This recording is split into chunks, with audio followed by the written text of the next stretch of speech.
Fala, meus amigos, tudo bem? A paz. Vim deixar uma palavra para a sua vida hoje. Eu vim pedir um pouco da sua atenção para que eu possa ministrar a sua vida hoje através dessa palavra que fica em 2 Reis, capítulo 2, versículo 14. 2 Reis, capítulo 2, versículo 14.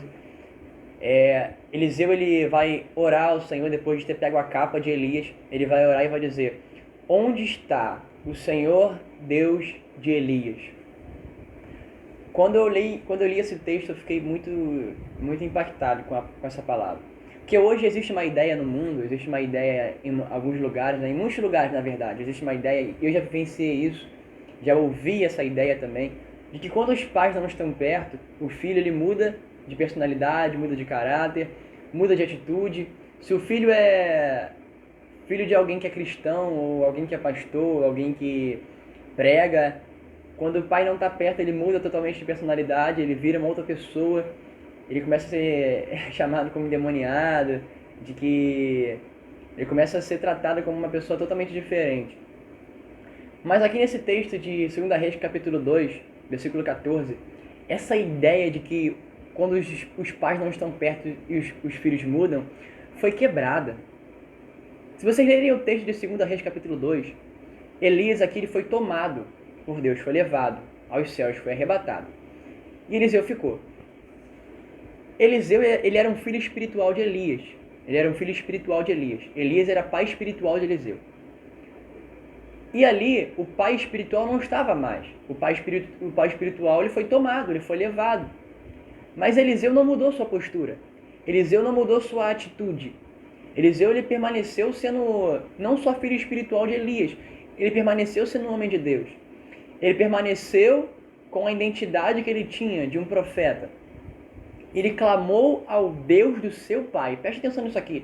O filho estava clamando ao Deus que o seu pai clamava, ao Deus que o seu pai adorava, ao Deus que o seu pai servia. Interessante por quê? Porque Eliseu viveu pouco tempo com Elias. Mas nesse pouco tempo ele viu Elias fazer muitas coisas. Ele viu Elias clamar, ele viu Elias fazer muitas outras coisas que ele fazia para Deus. Interessante porque um pai estava construindo algo junto com o seu filho.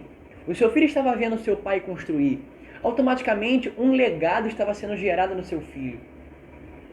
E quando os pais deixam um legado, as referências não são mais homens rebeldes, homens desobedientes, homens que conquistaram, né, dinheiro, conquistaram fama de uma forma errada. As referências não são mais essas. As referências são os pais, não só espirituais, mas sanguíneos, que deixaram um legado totalmente poderoso para os seus filhos. Eliseu viveu pouco tempo com Elias, e esse pouco tempo que ele viveu com Elias, ele viu coisas extraordinárias, e ele seguiu o que o seu pai fazia. Ele seguiu o que o seu pai fazia. Em João capítulo 5, Jesus vai dizer que tudo aquilo que ele viu o pai fazer é o que ele faz. Ou seja, o pai curava, por isso ele cura. O pai ressuscitava, por isso ele ressuscita. O pai ele ama, por isso eu amo. O pai perdoa, por isso eu perdoo.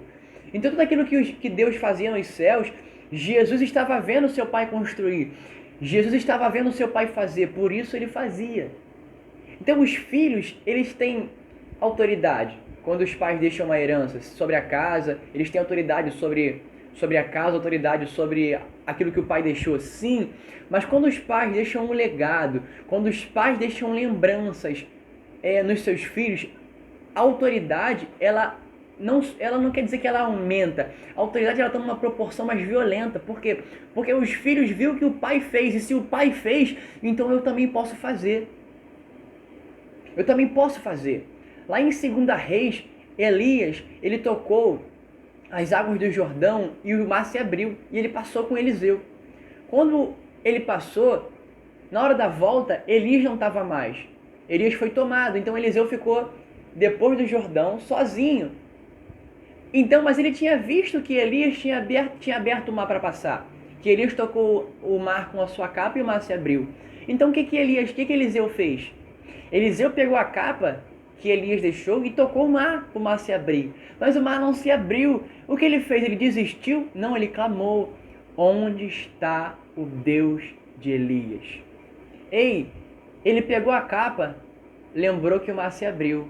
e lembrou de Elias. Mas quando ele lembra de Elias, ele lembra de Deus. Sabe de uma coisa? Quando lembram de você, o que será que as pessoas estão lembrando? Elas têm lembrança de que você é homem de Deus? Elas têm lembrança que você é um homem de oração? Elas têm lembrança de que você é um bom pai? Elas têm lembrança de que você é um homem segundo o coração de Deus? Ou elas, quando lembram de você, não lembram de Deus? Elas lembram do seu erro. Elas lembram daquilo que você fez de errado. Elas lembram daquilo que você faz de mal para as pessoas. Elias deixou um legado, não só uma herança para Eliseu. Porque o legado é muito mais importante do que uma herança. É muito mais importante do que a herança. Eu creio que quando os pais deixam um legado, os filhos estão preparados para segurar a herança. Estão preparados porque eles vão saber administrar, eles vão saber dar continuidade ao que o pai deixou. Sabe de uma coisa? Quando ele tocou o mar e o mar não se abriu, ele clamou. O pai não estava lá, o pai tinha sido levado, o pai tinha sido arrebatado, mas a postura do filho não mudou, ela continuou a mesma. E ele clamou: onde está o Deus de Elias? Amigos, o Deus de Abraão, ele também era o Deus de Isaac, e também era o Deus de Jacó. E o Deus de Israel, que é Jacó, também foi o Deus dos filhos de Israel. Sabe de uma coisa? Quando o seu Deus é o Deus dos céus, que é o Deus Pai, ele será também o Deus do seu filho. Porque o Deus que você adora é o Deus que o seu filho vai adorar. O Deus que você teme é o Deus que o seu filho vai temer. Tudo depende do seu legado, tudo depende daquilo que você está deixando para o seu filho. Não deixe só uma herança, deixe um legado. E essa ideia de que quando os pais estão longe, os filhos mudam, eu declaro que ela está sendo quebrada hoje, porque os filhos não vão mudar mais quando os pais não estiverem perto. Os filhos vão manter a postura. Vão manter a postura. Por quê? Porque os pais, eles não só deixaram uma construção, eles não só construíram alguma coisa, não. Eles deixaram um legado. Eles criaram o seu filho numa paternidade curada, onde não só eles não só têm autoridade, eles não só são autoritários, não, eles amam, eles cuidam, eles exortam e eles honram seus filhos. Ei, hoje eu quero deixar essa palavra para você. O seu filho, ou você que é filho, não vão mudar quando os pais estiverem longe. Vão permanecer com a sua postura. Porque quando os pais forem embora, são os filhos que vão dar continuidade, são os filhos que vão fazer. Sabe por quê? Se a paternidade for mal, uma nação vai mal. Se a paternidade for mal, as nações vão mal. Mas a partir de hoje, eu declaro que a paternidade será curada e que os filhos darão continuidade no legado dos pais de forma justa, de forma correta e não mudarão mais sua postura. Amém? Que você receba essa palavra e seja edificado em nome de Jesus. Amém. Deus abençoe você e a sua vida e a sua família. Amém.